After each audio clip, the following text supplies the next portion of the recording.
Sebagai perawat, saya seringkali dihadapkan dengan stigma negatif di mata masyarakat. Namun saya percaya bahwa sebagai Kristen saya memiliki tanggung jawab untuk melawan stigma ini dengan menunjukkan kepada masyarakat bahwa perawat adalah profesi yang mulia dan terhormat. Saya dapat melakukannya dengan mengubah pola pikir dan tindakan saya, menjadikannya selaras dengan mandat kebudayaan Allah yang tercantum dalam Kejadian 2 ayat 15, yaitu mengusahakan dan memelihara. Mengusahakan yang berarti bekerja dan beribadah sebagai satu kesatuan. Bagi saya, bekerja sebagai perawat bukan hanya sekedar mencari nafkah, tetapi juga bentuk ibadah kepada Allah. Ajaran Roma 12 ayat 1 mengingatkan saya bahwa setiap perbuatan saya sekecil apapun dapat menjadi persembahan kepada Tuhan. Hal ini memberikan makna dan tujuan yang lebih dalam pada pekerjaan saya, mendorong saya untuk bekerja dengan penuh dedikasi, integritas dan kejujuran, bahkan ketika tidak ada yang mengawasi.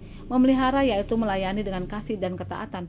Saya memahami bahwa profesi saya sebagai perawat adalah sebuah panggilan suci. Sama seperti bangsa Israel yang diperintahkan untuk memelihara hukum Taurat, saya pun dipanggil untuk memelihara nilai-nilai kasih, belas kasih, dan profesionalisme dalam melayani pasien. Setiap tindakan saya, mulai dari memberikan obat hingga mendengarkan keluhan pasien, harus didasarkan pada kasih dan ketaatan kepada Tuhan. Melampaui stigma, saya menemukan kemuliaan dalam melayani.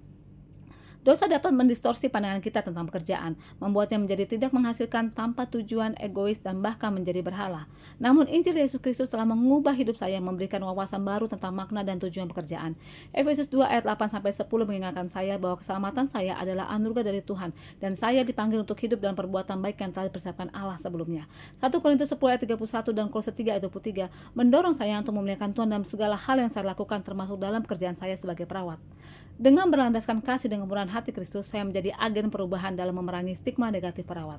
Stigma negatif perawat memang harus ada, tapi itu tidak harus didefinisikan dengan saya.